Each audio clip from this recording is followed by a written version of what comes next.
अस्सलाम वालेकुम, सब कैसे हैं आप लोग। उम्मीद करती हूँ सब ठीक ठाक होंगे। तो आज का हमारा टॉपिक है how to start solids with your baby. Including इसमें टॉपिक्स हैं different approaches to start solid as well as what you need and of course how to actually do it.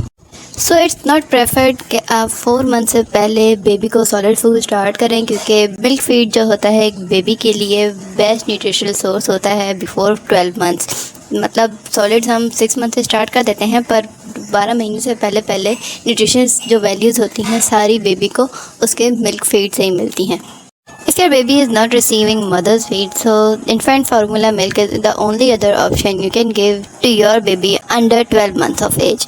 और बेबीज़ जो 4 मंथ्स के under होते हैं उनका भी swallowing system जो है इसलिए वो प्रॉपर्ली वर्क करना नहीं शुरू हुआ होता है, तो इसलिए वो सॉलिड फूड जो है सेमी सॉलिड फूड भी वो swallow नहीं कर सकते।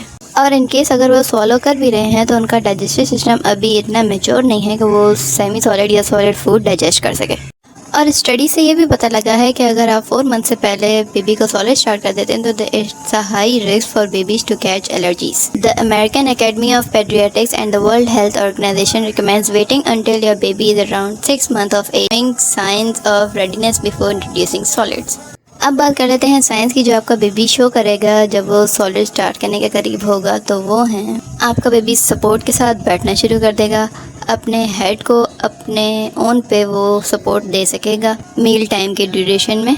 एंड सेकंड इज़ कि वो अपने फिंगर्स और हैंड के अवेयर हो सके ताकि वो अपनी फीडिंग में पार्टिसिपेट कर सके। And this is the thing which babies generally do around 6 month of age. Self feeding at the 6 month of age is slightly messy and slightly difficult also. Another sign जो है कि आप note कर सकते हैं कि आपका बेबी फूड में इंटरेस्ट ले रहा है, वो ये है कि जब आप खाना खा रहे होंगे तो आपका बेबी आपकी प्लेट से लेके आपके माउथ तक सारा टाइम आपको ऑब्जर्व कर रहा होगा। और सेकंड थिंग जो है कि वो हो सकता है कि अपनी जगह छोड़ के आपके फूड तक रीच भी करे और अपना माउथ खोले जब आप फूड उसके करीब लेके जाएं। And the last sign is कि आपके बेबी का जो टंग रिफ्लेक्स है वो कम हो गया हो और वो ख़ुद जब उसको सॉलिड फूड दिया जाए तो वो उसको बाहर पुश ना करे बल्कि स्वॉलो कर ले। So it's a good news कि आपका बेबी बिल्कुल तैयार है और ये साइंस दे रहा है आपको कि वो सॉलिड फूड लेने के लिए बिल्कुल तैयार हो गया है। अब जबकि आपको पता लग गया है कि वो सॉलिड फूड लेने के लिए तैयार हैं, तो अब आपके जहन में सवाल आएगा कि which method should you use. तो सबसे पहले आ जाती है बेबी की लेड वीनिंग अप्रोच, जिसमें बेबी को एक थिक सा पीस दिया जाता है फूड का जो वो इजीली स्क्विच कर सके, उसको इंडिपेंडेंटली अपने माउथ में प्लेस कर सके और खा सके। और इसमें मैश भी बहुत ज़्यादा होता है ऑफ कोर्स, पर यह है कि इसमें बेबी को प्यूरी और मैश फूड ज़्यादा दिया जाता है ताकि वो ख़ुद अप्रोच कर सके फूड को। इसके बाद आ जाती है स्पून फीडिंग अप्रोच, जो विच इज़ मोस्ट ट्रेडिशनल, और मैं ख़ुद भी अपने बच्चे के लिए ये यूज़ करती हूँ। तो इसमें ईजी रहता है, मैसी भी नहीं होता कि एक पेरेंट जो है ख़ुद अपने हाथ से स्पून से अपने बेबी को फीड कर सकता है। उसके बाद आ जाता है कॉम्बो मेथड, जिसमें सेल्फ फीडिंग और स्पून फीडिंग दोनों आती हैं। दोनों वेज परफेक्टली फाइन है। अब आ जाते हैं सेकंड पार्ट पे, which is what you need to do when you are starting solids. सबसे पहली बात जो है कि बेबी को अपनी गोद में नहीं बिठाना, क्योंकि द फर्स्ट थिंग जब बेबी सॉलिड स्टार्ट करता है तो वो आपको देखता है, आपको ऑब्जर्व करता है कि आप कैसे खा रहे हैं। और जो बेबी न्यूली स्टार्ट करते हैं खाना, उनकी सेफ्टी के देखना, उनका हर चीज़ ऑब्जर्व करना एक पेरेंट के लिए बहुत ज़रूरी है, जैसे कि बेबी के लिए ज़रूरी है। तो प्रेफर्ड ऑप्शन गोद में बिठा के खिलाना नहीं है कि आपके सामने बेबी हो। कुछ लोग लिटा के खिलाते हैं, कुछ हाई चेयर यूज़ करते हैं, कुछ बिठा के खिलाते हैं। तो हर ऑप्शन ठीक है, तो आप यूज़ कर सकते हैं। हाई चेयर भी आप ले सकते हैं ताकि बेबी को आराम से आप अपने सामने बिठा के खिलाएं। तो मकसद ये है उसको अपने सामने बिठा के फीड कराना। उसके बाद जो आपको लेना है वो एक स्मॉल ओपन कप है, वो बच्चे का प्रॉपर्ली एक कप हो जो इसमें सिर्फ वही पानी पिए, या जो भी आप उसको लिक्विड देंगे वो उसको इंटेक करे उसमें। और इस मटेरियल का लें ताकि वो अगर, क्योंकि बेबी काफ़ी दफ़ा फेंक देते हैं, कभी उनसे ड्रॉप हो जाता है कभी क्या, तो वो एक ऐसे मटेरियल को जो ज़्यादा जल्दी टूट ना सके। सिलिकन और प्लास्टिक की बाउल्स और प्लेट्स ज़्यादा प्रेफर्ड हैं। आपने बाउल्स और प्लेट्स लेनी है बच्चे के लिए ताकि, और उसके देख लेना कि उसके एजेस जो हैं वो स्मूथ हों ताकि बेबी को वो किसी तरीके से हार्म ना कर सकें। और अगर आप सेल्फ फीडिंग कर रहे हैं तो ऐसे बाउल्स और प्लेट्स लें जो उस टेबल के साथ या जहाँ भी आप बैठ रहे हैं उस चीज़ के साथ सक हो सकें, ताकि वो जल्दी, अगर सेल्फ फीडिंग वाले बेबीज़ जो हैं वो जल्दी चीज़ें स्पॉइल कर देते हैं, गिरा देते हैं, तो उससे वो बच सकें। और अगर आप स्पून फीडिंग करा रहे हैं तो मेक श्योर जो आप स्पून ले रहे हैं उसके स्मूथ एजेस हों, ताकि और वो ज़्यादा शैलो ना हो, मतलब कि ज़्यादा गहरी ना हो, ताकि वो उसको क्लियर कर सके, ताकि वो सारा फूड एक ही टाइम पे अपने माउथ में ले सके। ज़्यादा बड़ा भी ना हो स्पून और ज़्यादा गहरा भी ना हो। तो इन चीज़ों का आपने ख़ास तौर पे ख्याल रखना है जब बेबी की आप यूटेंसिल्स दे रहे हो। सो नेक्स्ट टॉपिक पे चलते हैं, which is how to minimize the mess. So the tip number 1 है कि अगर आप हाई चेयर यूज़ करें तो उसके नीचे आप मैट्स या रग्स रख लें, ताकि वो आप टाइम बाय टाइम क्लीन कर सकें। बिब्स ले लें और स्मोक्स ले लें, ताकि बेबी का ड्रेस पूरा कवर हो सके जब वो फूड ले रहा हो, और जब वो फूड ले ले या फीड ले ले अपनी, तो उसके बाद जो है आप उसको रिमूव करके धो लें। तो तीसरी चीज़ जो आपने लेनी है वो है a lot of wash clothes. तो जब बेबी फीडिंग फिनिश कर दे तो उसके बाद जो है आपने बस एक दफ़ा एंड में उसका मुंह साफ़ कर देना है। थ्रू आउट द फीड उसका मुंह साफ़ नहीं करते रहना, क्योंकि बेबी डिस्ट्रैक्ट होगा और उसको अच्छा नहीं लगेगा और वो हो सकता है खाना भी छोड़ दे। और फोर्थ टिप है आपके बेबी का मेस रिड्यूस करने का during meal time, which is कि आप स्पून से जैसे जैसे उसको खिलाते रहें साथ साथ उसकी चिन जो है वो वाइप ऑफ करते रहें, तो मेस क्रिएट नहीं होगा। अब स्टार्ट करते हैं next topic, which is how to start solids.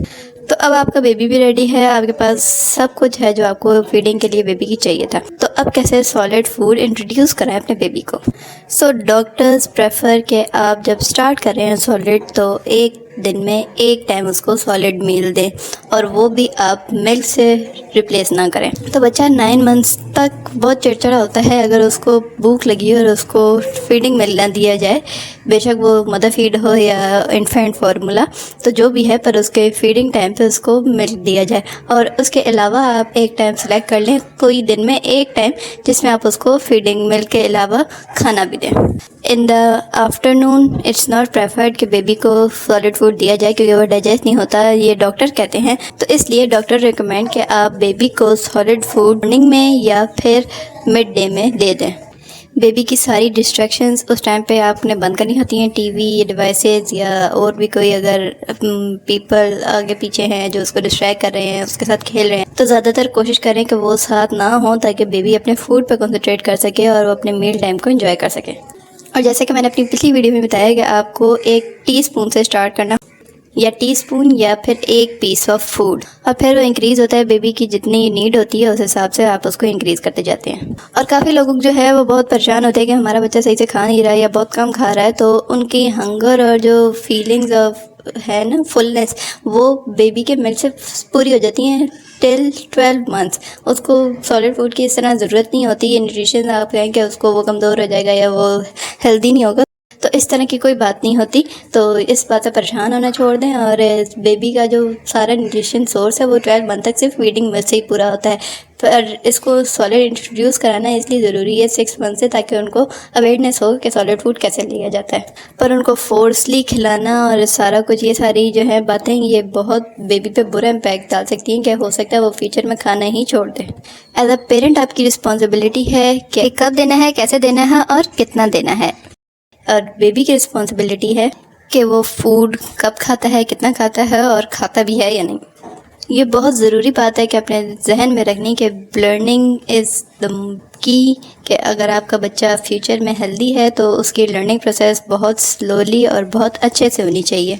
और बेबी की एपेटाइट तो उसके कोई टेंशन नहीं ज़रूरत नहीं है, वो डे टू डे और मील टू मील इंक्रीज़ करती जाएगी।